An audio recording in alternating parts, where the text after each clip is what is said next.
I'm joined again this week with Jamie Gagnon. Jamie has her expertise and experience in working with kids and adolescents in cognitive behavioral therapies. And we started in the first episode of this two-part series last week.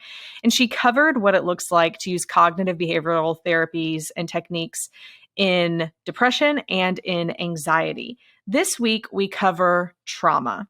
Mainly. We were going to get into also behavioral aspects of it when people have behaviors such as substance use and things like that they want to stop doing, or maybe if they have ADHD. We cover that super briefly. We really spent the majority of our time talking about trauma. And then at the very end, we talk about some ways to be present in the moment and not try to always distract ourselves from the moment. And there's a really great acronym that she gives us, which I'm also going to cover in the takeaways at the end of the episode as well. Let's dive into today's episode. I am super excited to be joined again this week with Jamie Gagnon. Jamie, thank you so much for coming back for part 2 of our series on cognitive behavioral therapy. How are you doing today? I'm doing pretty good. Thank you for having me back. Yes, absolutely. Well, last week we had such a great episode. And as we were recording it, I was just getting so into it, learning from you, listening to you. And we got halfway through what you had originally kind of come in to talk about. So as a recap for the audience, we've been talking about cognitive behavioral therapy. You had gone through a training called CBT Plus, and there were kind of 4 different avenues that you were trained in, and to help people, specifically kids and adolescents that came in with, different precipitating factors. And so we got through last week, we got through depression, how to use CBT methods in depressive symptoms, and how to use CBT Plus methods in anxiety presenting symptoms. And so it was great. But then there was trauma and behavior left. So that's where we're going to start this week. I'm excited. I'm definitely excited to learn about it. Mm-hmm. Jamie, let's define trauma. Sure. So trauma is when there is an event, or maybe even a series of events, right, that it can involve fear or threat. And it can include child abuse, it can include sexual abuse, it can include maybe like a car accident, some kind of an accident that happens. It can include natural disasters.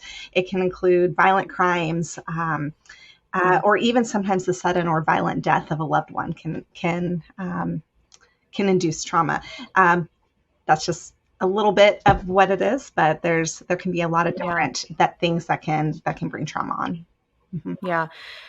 I'm sure that you've heard around, either in your training or just, kind of in the psychology sector, little T and big T trauma. What do you think of that term?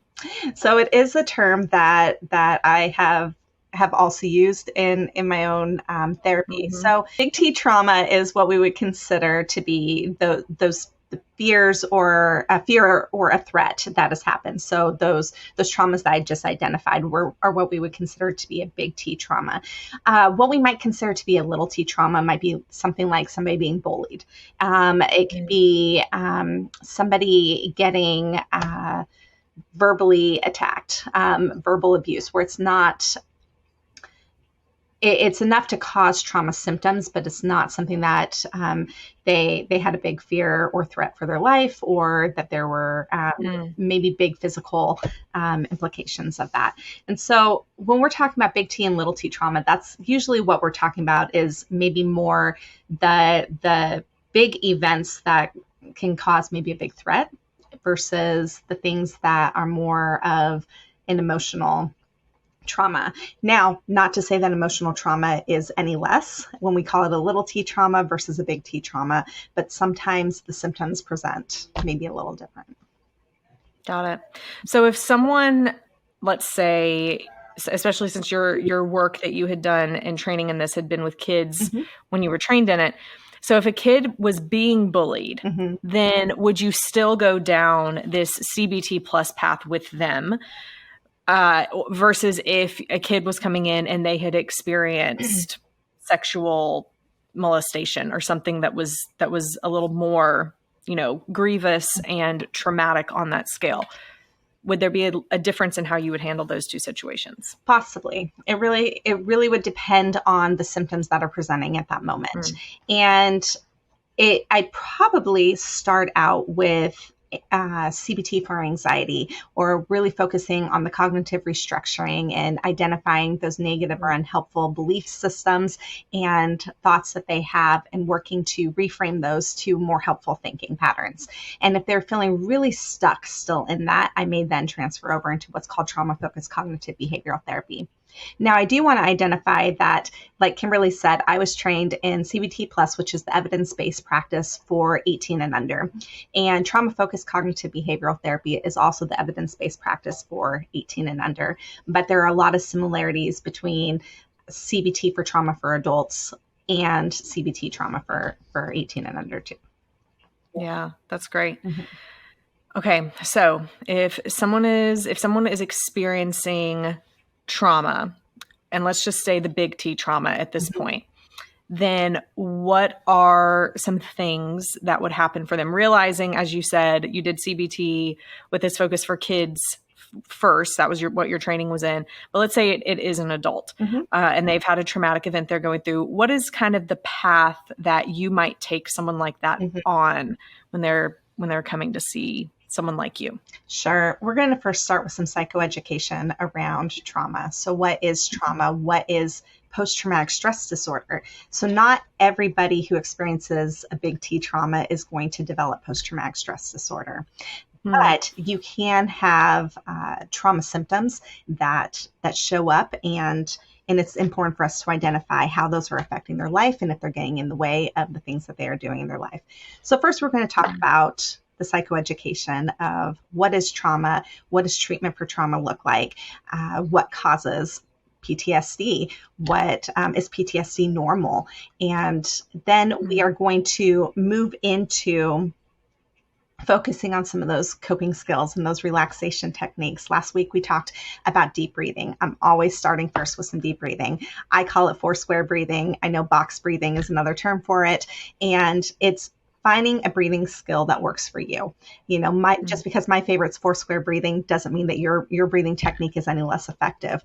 Find what's going to work for you, but really focusing on being able to relax your body and finding other coping skills to use along the way.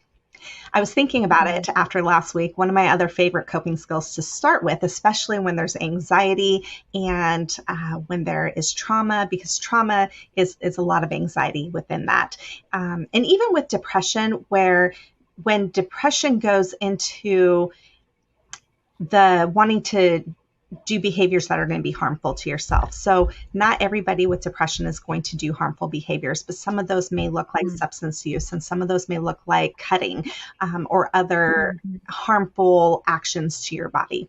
So with these things, always start with the deep breathing first. We talked about a progressive muscle relaxation. My other favorite, though, is a mindfulness tool of identifying your five senses.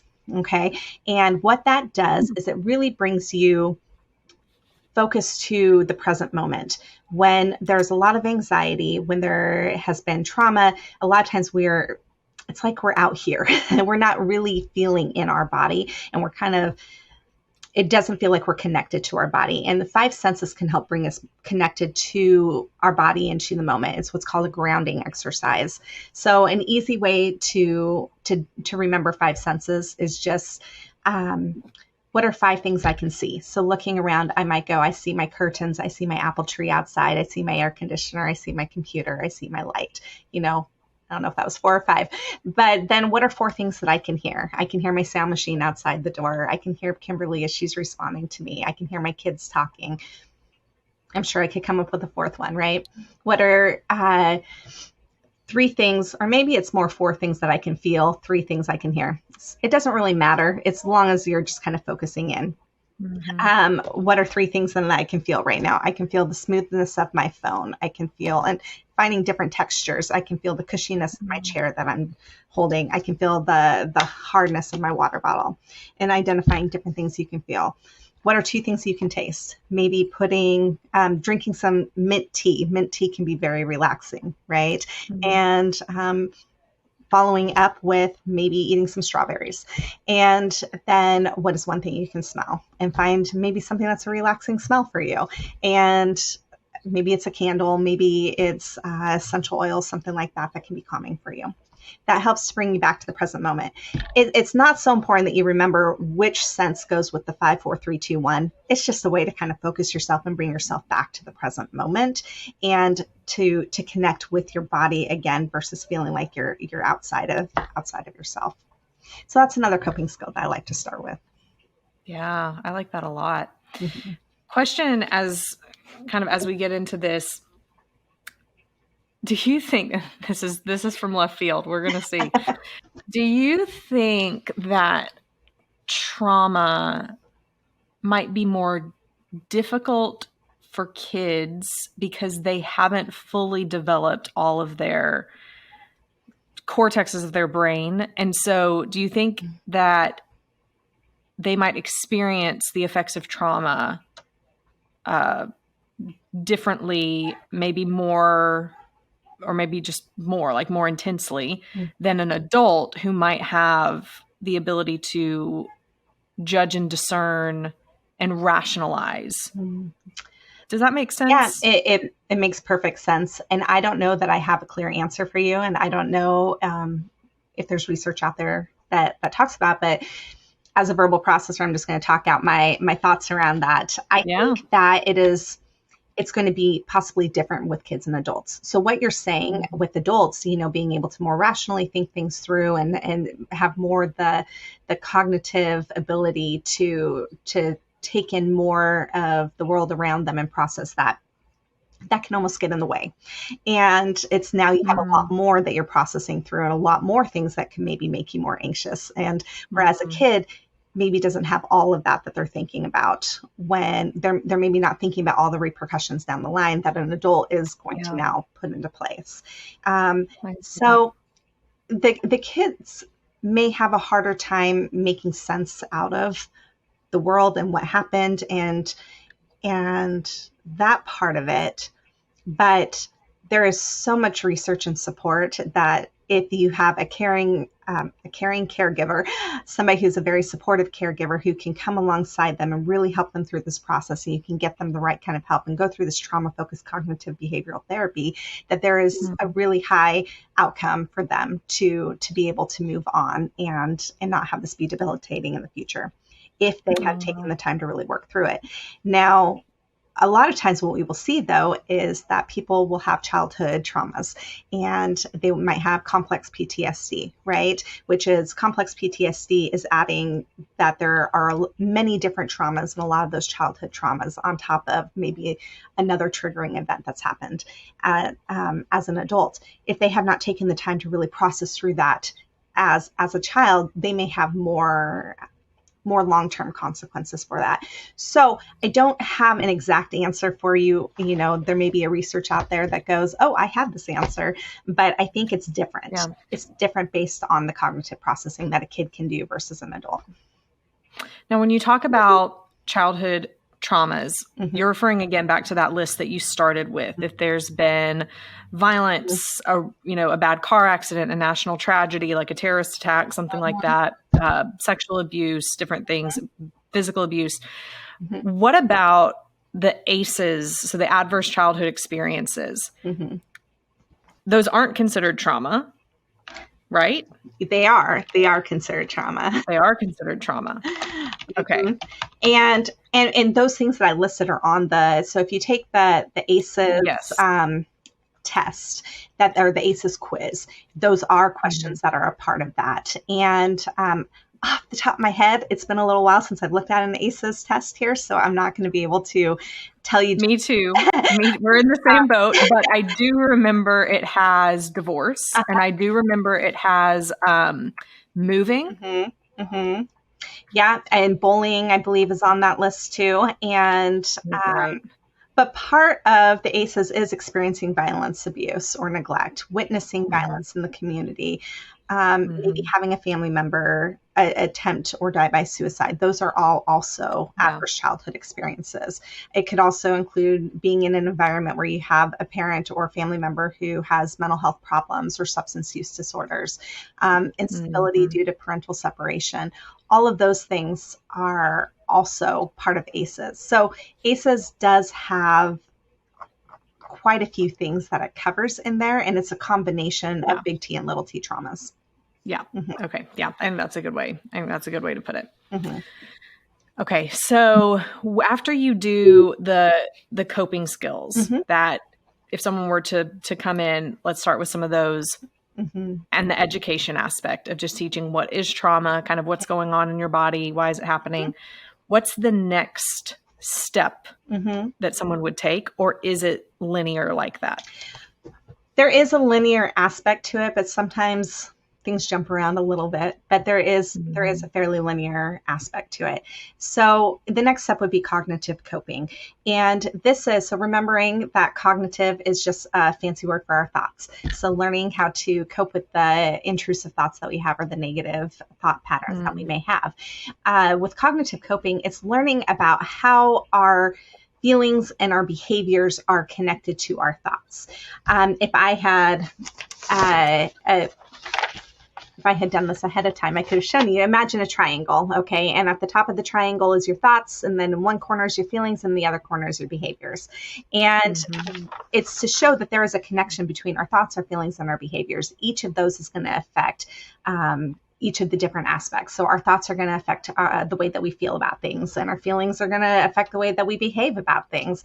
But a behavior can also affect those thoughts. A behavior can also affect our feelings. So they're all interconnected. And there is a skill called the cognitive triangle or the thought triangle. And it is where you identify a problematic thought that you're having, an unhelpful thought that you're having, and what is the unhelpful behavior that goes with that, and what is the negative feeling that goes along with that.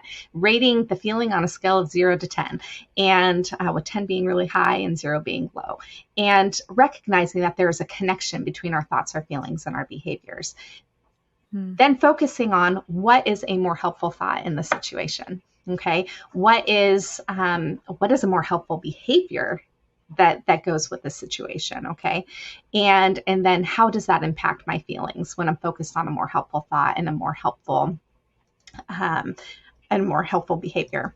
And so with that, when we're thinking about trauma, a very common unhelpful thought might be, "It's all my fault."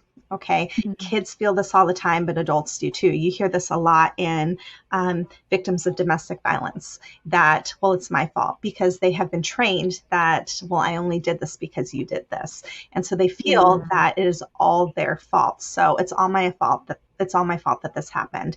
And so when you're believing that it's all my fault, the feeling word might be depressed or anxious. Also with feelings, it's identifying where do we feel that in our body. We talked about that last week too. Maybe it's, I feel heavy. Maybe it's my heart's racing. Maybe it's I feel really tense and tight, and rating that on a scale of 1 to 10. And then what's the behavior associated with that? Well, I block people out, and I might stay home, and I don't want to be around anybody else because that's not safe. And if it was all my fault that this happened, then I'm going to put myself in a position again where it's going to be all my fault that something's going to happen. And so I'm going to block everybody else. I might curl up in a fetal position in my bed and just cry and not be able to get anything done around my house. Those are common behaviors that might be associated with that thought. So when we think about reprocessing that thought and really focusing on what's more helpful thought that I can focus on in this situation, it might be, what happened is not all my fault, or what happened is not my fault. I am not responsible for this. And really focusing on, sometimes we may have a part in things too. You can focus on, okay, I was responsible for this part, but this was not my fault, and really focus in on reframing that part of the unhelpful belief or the unhelpful thought that you may have. And then with that, what's the opposite behavior? So one of my favorite skills is called opposite to emotion, or opposite action. Is two different terms for the same thing. And so if I feel like curling up in my bed and blocking out the whole world, opposite action would be, maybe I call a friend and make myself go out and have coffee with a friend.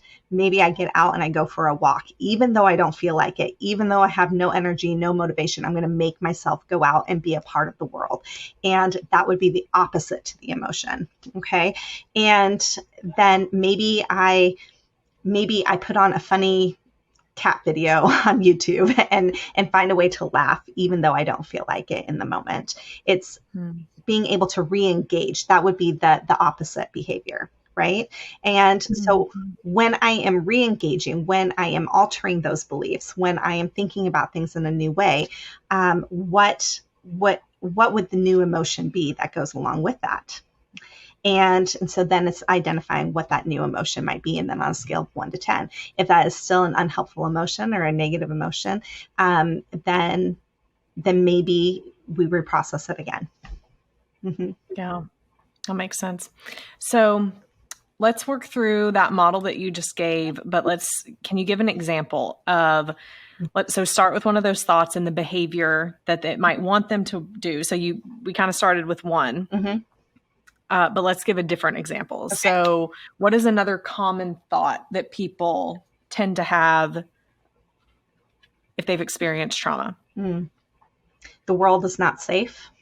So that, especially following a lot of the wars and, after 9/11 or after some big things have happened in our world, after a school shooting, there's a lot of feelings of the world is not safe. And so what is the reaction that might come with the world is not safe? It might be a parent pulling their kids out of school because it's not safe for my kids to be at school. It might be that we are going to just huddle down at home and we are not going to go anywhere. We're only going to do online shopping. We are only going to, actually we just came out of COVID. I don't know why that wasn't the first thing that popped into my head, but a lot of people during that time of COVID, the world is not safe. And so therefore, and I'm not talking just about, the recommendations of staying home and that part of it, but, even when the world started to open up, it's the world is not safe. I have to stay home and I have to block myself out. Now, when we do that, so that would be the behavior is staying home. I'm pulling my kids from school. And again, I'm not trying to say this in a conflicted, I'm talking about as the world was opening up post-COVID, and still having that fear. Okay. Yeah. And so then the feeling would be maybe anxiety, right? And maybe we're at a 10 on that scale of 1 to 10 for anxiety. Okay.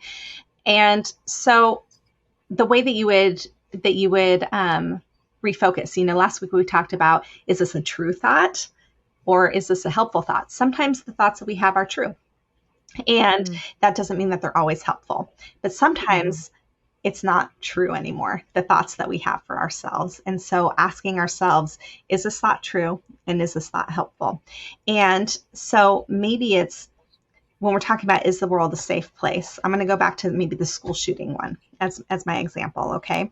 It's, I want to pull my kids from school and just hunker down at home. And instead asking yourself, or changing that thought to, there are some situations that are not safe, but there are plenty of situations that are still safe, right? And then focusing in on the safe situations and identifying what those situations may look like. And then asking yourself, are there ways that I can take precautions to feel more safe? And so that behavior, instead of maybe hunkering down at home, it's okay, what can I do to help myself feel safe? Are there certain places that I can go that I feel more safe at, and certain places that maybe I don't feel as safe? So identify the safe places and go to those safe places. And that would be that opposite action. And then identifying, after you've been doing those things, what is the new feeling that comes with that? That makes a lot of sense. Now, when we talked about anxiety last week, one of the kind of tools in the tool belt to use on that pathway was flooding, right? Where it was, let's totally immerse you in a situation that you're scared of. Public speaking, let's put you in front of a group of people to speak. So is there, would you do that with someone who's experienced trauma? And I guess that's a weird question because it's like, no, you wouldn't put them in the middle of a school shooting, but is there ever a time where you would just say, let's just, put you back in school or put you back in a grocery store full of people to desensitize you? Or if not, why? Why is it a different way you would handle it with trauma versus anxiety?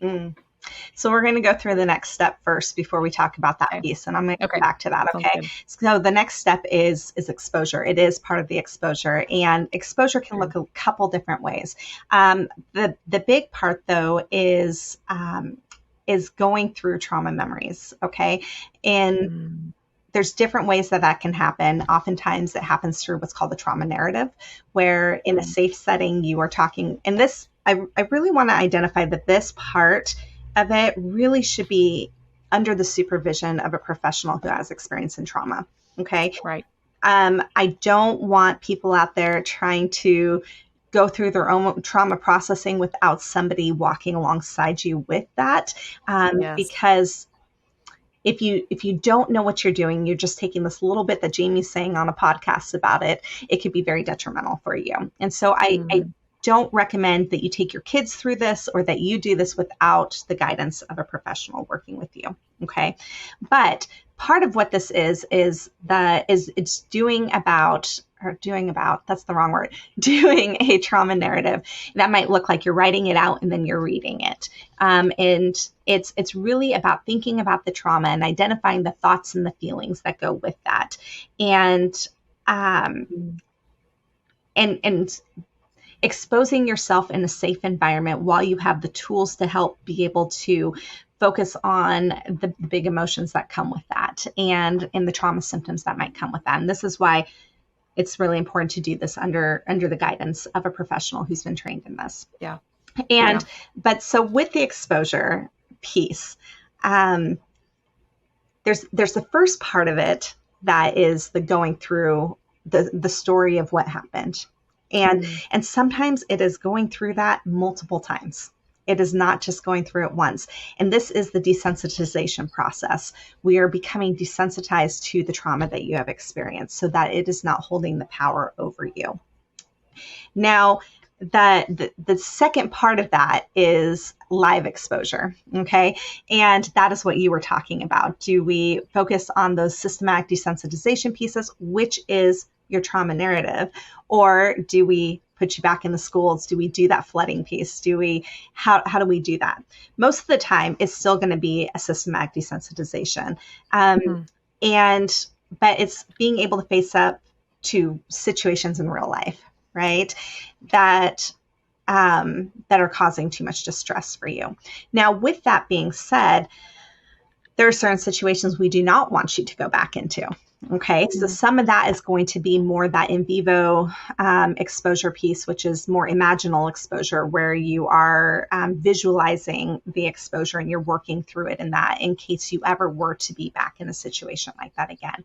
But when there has been abuse, when there has been neglect, it would not be prudent of us to put like a child back with a parent who's been abusing them, right? Yeah. It would not be prudent to make somebody be around somebody that has assaulted them. Okay. And so we're not going to expose them in those ways. Now, with something like a school shooting, statistics help some people and statistics don't help other people. For those with really high anxiety, you're like, well, I'm that 1% that it's going to happen to, right? But for most, I don't have the numbers off the top of my head, but for statistically speaking, if there has been a school shooting, it's very rare that there's going to be another school shooting in that same school. So taking that and really working through, okay, I know that was a very scary experience. And now how can we put safeguards in place for you to get back into the school building? And that might be that systematic desensitization. I would not recommend flooding for most trauma. I'm trying to think off the top of my head. I don't have a situation that I can think of right now. Something may pop in my head later that I would necessarily use flooding for. But I would probably do more of a step-by-step approach with that. Yeah. How does someone know when they have recovered? And for those of you listening, I'm using air quotes around that word, recovered from the traumatic experience. When when it is no longer ruling your life, when it's not keeping you from doing the things that you would like to do in life, when it is not overtaking your thought process on a regular basis, when you can have a trauma reminder that is not sending you spiraling down into the trauma symptoms that you have had before, and where you're able to put into place the skills that you have learned and are able to keep going with life. Now, we don't forget trauma. We're not going to forget it, okay? But becoming desensitized to the trauma that has happened is saying that when those reminders pop up, when those things come up, we are not going to, it doesn't incapacitate us anymore. And that is really what we're looking for, is that you are now able to function in life, even when these reminders have popped up. I love that. Okay. Is there anything else on the path for trauma? There is, and it's very similar to what we already talked about last week. Okay. And that is going into the cognitive restructuring, which we talked a little bit about that with the cognitive coping piece. And that's about learning how to change stuck thoughts and really focus on retraining those thoughts into more helpful thoughts, and behavioral activation. And that's that planning, and participating in pleasant activities and doing the things that are healthy for you. And then the last part is problem solving. And problem solving is learning how to come up with realistic solutions to problems. And let me go back with the behavioral activation. One other piece of that could be goal setting, that we're setting goals that we want to achieve, and how do we reach those goals. And that is really the key components of CBT with trauma. Love it. I love it. I just, as you're talking, I'm remembering, so in this area, and probably areas all over the country, but several years ago, I went through a Christian yoga certification process. And part of one of the things they had as an option, I wasn't trained in it, but they had trauma sensitive yoga classes. And the woman at that studio who led it was pretty open with her story about how when she was late teens, early 20s, she was working at a retail store, and one evening a man came in and raped her. There was no one else there. Like, he took her to one of the back rooms, raped her, and in the back, like where it happened, there was a trash can that had been filled with coffee grounds, and like that's all she could smell as it was happening. And afterwards, she felt she was blaming herself because she didn't fight him. Like her response wasn't the fight or flight. She just froze, and she just kind of didn't do anything. And that was where she was hung up, and for a lot of years just carried the guilt of, I let this happen. It's my fault. And one of the things I appreciated about those trauma sensitive classes was it allowed people to, so she was very intentional about her wording. Like, I invite you to do this. If you want to be touched today, like assisted in your poses, here's a coin, just turn it, green side up or red side up. Green means you are accepting touch today. Red means that you're not. And just everything about that class that she set up was very, very invitational. It wasn't, we're going to do this today, and then the next pose is this. It was just always, and I invite you into this next one, and, do what feels best for you, and listen to so it was a very empowering class, actually, to the person who was there. And I just always thought that was so special, thinking of people who have experienced trauma and allowing them, because isn't that part of it? Like giving them some control back into their life in appropriate ways. Absolutely. Yeah. I worked with somebody who was a certified yoga instructor, and she held some classes for some of the kids that we worked with that were teaching them some yoga moves and whatnot. And there is such a powerful piece of, we talked about body signs before and how we feel the different emotions that we have in our body. Well, trauma we will feel in our body too. And just like there is what's called muscle memory, like you learn how to ride a bike and then you could go 20 years without riding a bike and then you get back on your bike and you know how to do it because you have the muscle memory of riding a bike, right? The same is true for trauma in our body. Our body holds the memory of the trauma that we experience. And yoga is one of those that has been found to be, and now I'm not as educated in yoga as maybe you are, but just from the person I worked with, and learning from her, it's a really good way to gain control back of your body and to really find the outlet and the release of those emotions through your body. And I've heard really good things about using yoga for trauma. Yeah. Yeah. That's awesome. What would you say to someone, Jamie, who has experienced big T trauma, but they haven't yet gotten any help for that yet? And what would you say to someone who hasn't experienced the big T, but they've experienced little T trauma and they maybe are downplaying the significance of it and what it's doing for them? What would be your encouragement to them for some next steps they could take? So let me make sure I understand your question. So for somebody who's experienced little T trauma, but they're maybe in denial that they've experienced some trauma, how they may take next steps with that. Yep. I think the biggest thing that I think about first is that only the person who's experienced it can really know if it's affecting them. Other people may have. Now, let me rephrase that a little bit. Now, somebody who is maybe getting involved with a lot of substances or has a lot of maladaptive behaviors or is not in control of their emotions, sure, there are very significant things there to identify that somebody else can identify. But I'd be very cautious, though, about somebody else trying to tell you that you have trauma that's undealt with, until they are able to make the link themselves, then it's not going to be real effective for them trying to work on it.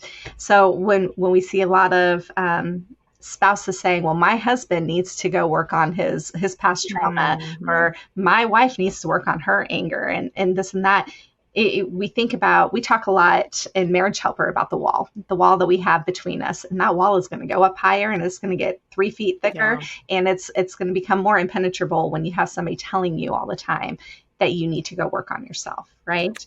Absolutely. And so with that, until they are ready to start identifying those things for themselves, the best way that somebody else can maybe help them in that process is being that safe place for them, and just really practicing acceptance with them. And when they are allowing you the freedom to speak into their lives, because they don't always allow that freedom, right? That, you can maybe share, here's some things that maybe I've been concerned about. Would you consider talking to somebody about this? But they have to be able to buy in to their own therapy to be able to, or to their own symptoms, and be able to recognize them. Otherwise, they may be living in denial, but until they can have that buy-in, therapy is going to be no good for them. It's not going to work. I can't tell you how many parents get very frustrated with me that I have not fixed their kid. and sometimes it has more to do with, well, you haven't been an active part of therapy either. And this is more of a family issue than it is just about me fixing your kid. But there's sometimes where they aren't ready to go there yet. And when they are ready, I am still here, and you can bring them back and we can work through that. But until they are ready and they have that buy-in, the most that we can do is walk alongside them and try to be supportive in that process. Did I answer that question? I don't know if I quite answered that whole piece. You did. Okay. You did. Now, we don't have time. Once again, Jamie, here we are, and we've covered so much great stuff. And I'm glad we spent more time on the trauma piece, because I believe that's where a lot of people are going to be listening for. But quickly, just explain there's a behavioral one. What does that mean? And kind of what is the goal of someone going down that? Well, in CBT Plus that I was trained in, a behavioral piece is a lot more about the parent and child working on behavioral issues. Now, that might look like oppositional defiant disorder, that might look like ADHD symptoms, and it's giving the parents the psychoeducation about how to work with their kids in this process. Now, on the adult side of things, the behavioral component is a lot of that behavioral activation that we've talked about in some of the other things. Some of the behaviors that adults may really need to work on. I've mentioned a couple of them. Maybe you're an adult with ADHD and it's really hard to focus and get things done. So a big part of that is going to be around the goal setting in that behavioral activation piece. What's my goal setting? Learning problem solving tools along the way and learning what's manageable in there. And learning skills to try maybe more of the mindfulness skills about being present in the moment. So mindfulness is all about being in the here and now and being in the present moment. And so learning mindfulness skills to help bring you back to that present moment, to focus on just one thing at a time instead of trying to focus on the 10 different things that are occupying your mind.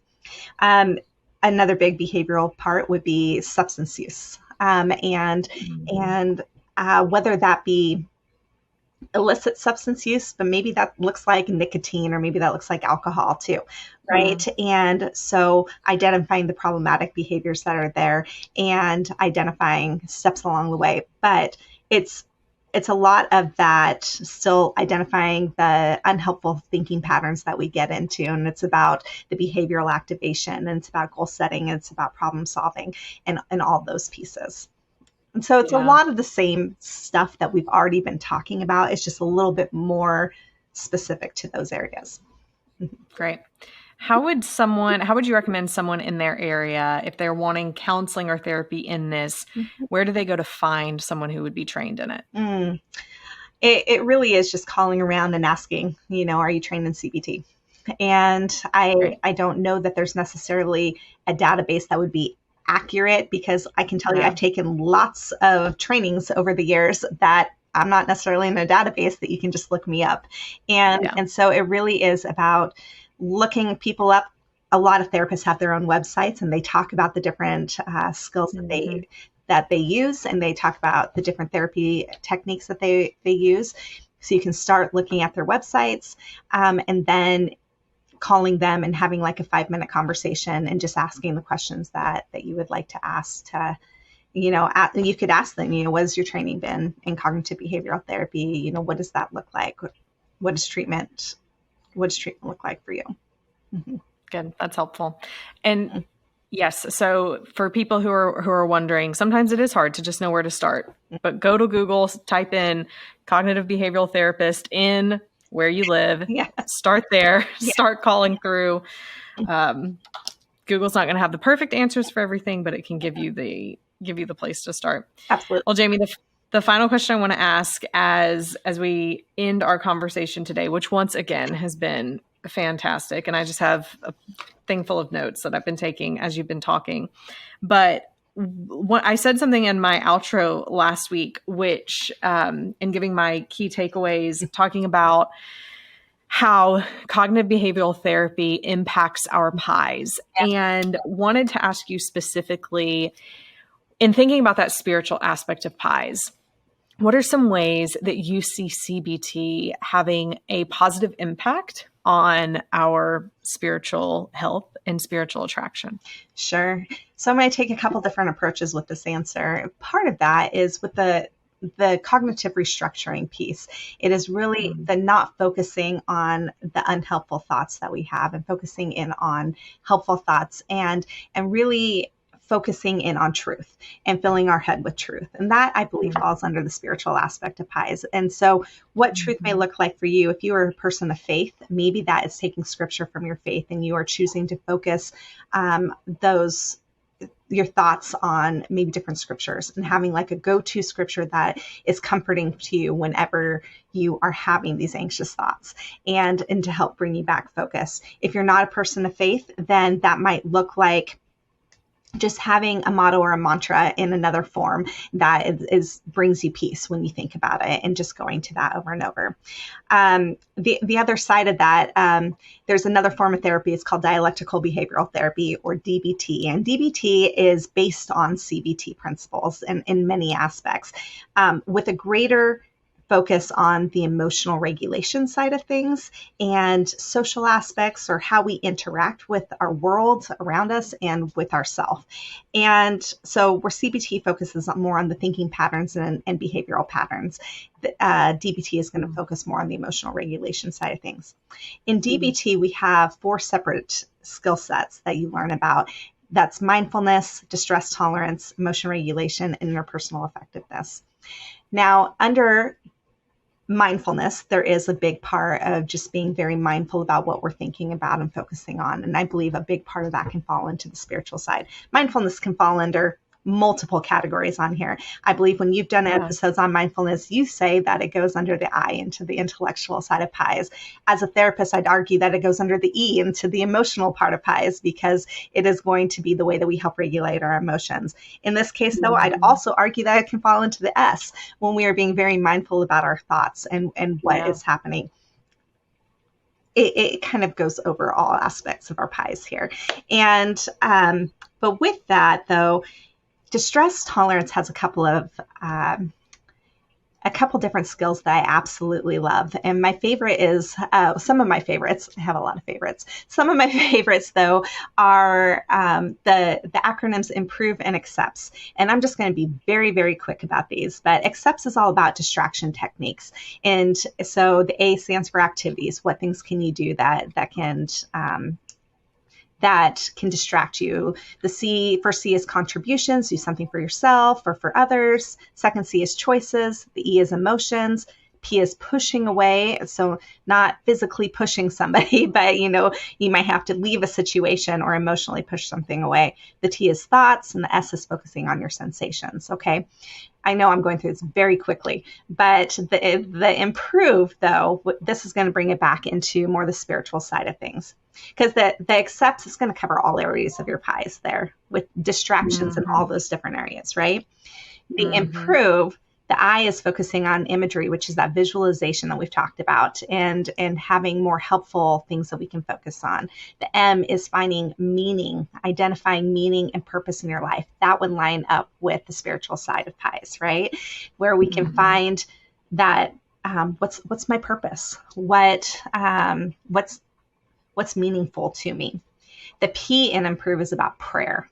And now with prayer, a lot of times people will put their walls up if they say, well, I'm not a person of faith. But prayer can be used either formally or informally. Okay. I think we all know what a formally form of prayer is if you're praying to God, or to your higher power. That would be a formal version of prayer. Okay. But the informal one is kind of like what I was just talking about, is having a motto or a mantra, something that you can repeat, maybe using it as meditation that you can repeat just over and over to yourself. And that can be a form of informal prayer. And so that would definitely be part of the S in pies, our spiritual side here. The R in improve is relaxation. Remember to breathe, do things that are relaxing and enjoyable. The O is one mindfully. So one mindfully is focusing on just doing one thing at a time and being present in this moment. And the V, vacation.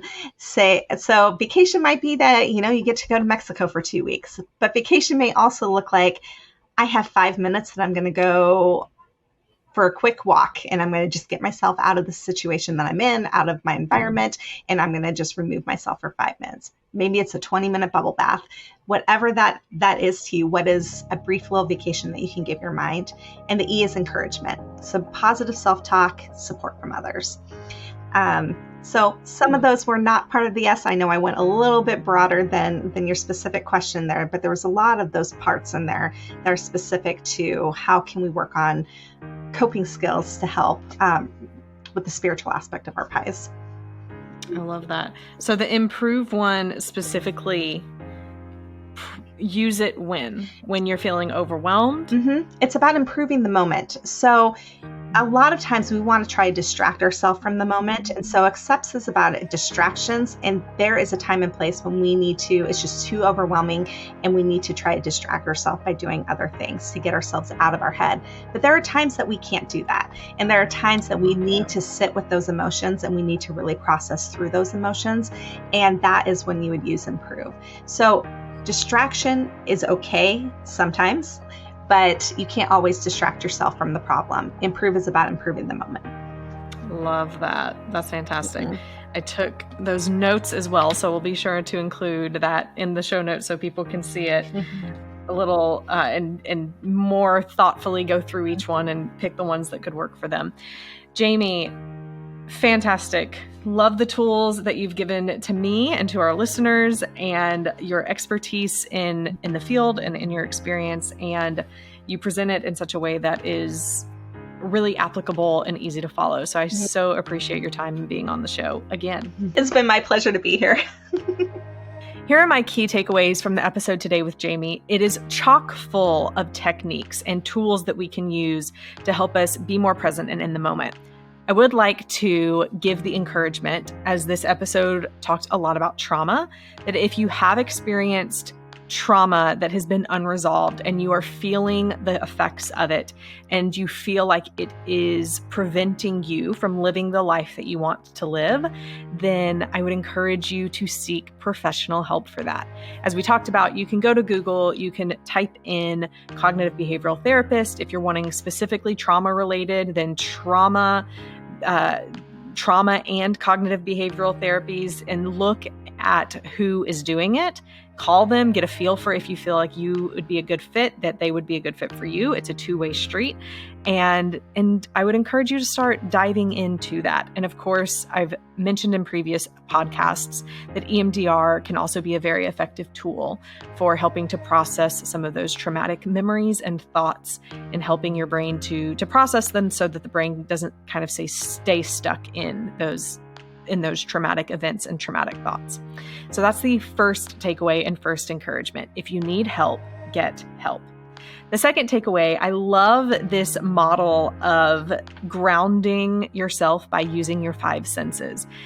In moments where you feel like you're not fully in control or out of your body, or you just can't really focus very well, then use the model of what are 5 things that I can see? What are 4 things that I can touch? What are 3 things that I can hear? What are 2 things that I can taste? What is 1 thing that I can smell? And use that as a way to bring yourself back into the present moment and ground yourself. It's a great key takeaway. The other key takeaway I have is talking about how to improve your ability to handle overwhelming situations and moments as opposed to distracting. Now, today, I will tell all of you that, as many of you know, I'm going through my PhD program, and when you write a dissertation, it is 5 chapters. And you have to do 5 chapters. May sound like it's not very much, but it's going to end up being about 300 to 400 pages of work. And the first 3 chapters of the dissertation are written before you do the research that you're actually doing for your dissertation. So in a dissertation, the prompting for it is that the student is adding to the knowledge field of their specific discipline. So for me, it's in psychology. And so I've had to define a problem space in my area, so something that has not yet been studied. And then I have to give a reason backed by evidence and research as to why that problem is needed to be studied, or the need for me to study that, and what my results will do to grow the psychological community. So this is what I have to prove in my first 3 chapters of my dissertation. I'm telling you all of this to set up the scene. So I've written chapters 1 through 3, and then I submit them to be reviewed, and my chair, my dissertation chair, sends them back for edits. So chapter 3 has been approved, pretty much done, and we work backwards, don't ask why. Chapter 2, he sent back to me today, and there is no less than 200 edits I need to make to this chapter. And it's the longest chapter in the entire dissertation. So it's a bulk of the work that I've already done. And my goodness, like when I opened it today and just read through all of his comments and realized I have to reformat it, I have to restructure it, the way I organize the entire chapter is wrong. It can be so much simpler, it can be done so much better, but I have to figure out how to redo it. And for me to stay focused in those moments, I was so overwhelmed. And so it was so easy to keep opening email, keep opening Facebook, keep opening Slack, and trying to distract myself. But overall, it's not helping me. Because the longer that the task sits on my to-do list and in my mind, then the longer I'm having to deal with it. So what can I do to improve my time, to improve my efficiency and efficacy of working on this and getting it done? Well, I is for imagery. This is the acronym that Jamie covered. Imagery. Picture yourself doing something you would love to do. This was something that in therapy was used for me as a resource when I get overwhelmed, like have a place that I go. And there's a place for me. So the prompt was, think of a place that is really peaceful for you, like a place that you would want to go at the end of the day. And I ended up having 2 places that I would go. One was a place for when I need to problem solve. And another one is a place for when I need to just get away and relax. And there's 2 mental images I have of 2 totally different types of places that I would be for that. What is it for you? M is meaning. Meaning in purpose in what you're currently doing. If you can subscribe that greater why, that greater meaning to it, it can help you to stay focused on the task at hand. Prayer, both formal and informal. Formal, maybe praying to God, whatever your higher power is, but also having that mantra of, I can do this, I am strong, I am loved, something that can get you through. That's the P. The R is relax. Find a way to relax. The one, or the O is one mindfully. So just focus on doing one thing at a time and not multitasking. The V is for vacation. Take a change of environments. And let me tell you, after seeing all the edits I have to do for my chapter 2, I really want to go on a vacation and disassociate from every single thing that I have to do. But vacation, doing something to change your environment so you can come back and get back to the task at hand. And then E is encouragement, having that positive self-talk and support from others to improve your coping skills and not be distracted when encountering overwhelming situations. I love that. I think that's a great one. You'll probably hear that come up again on future episodes because I think it's a great tool to help ground us, recenter us, and move us forward to the goals that we have. My third key takeaway is that you can't force someone else to get help because each of us is responsible for our own recovery and our own mental and emotional and spiritual and physical well-being. We can encourage, we can be a safe place, we can be empathetic, we can love the other person, but it's never going to do good to force them into it. So be the safe place. Be the good friend. Be the loving mom, husband, wife, dad, because that is the best you can do. Until next week, stay strong.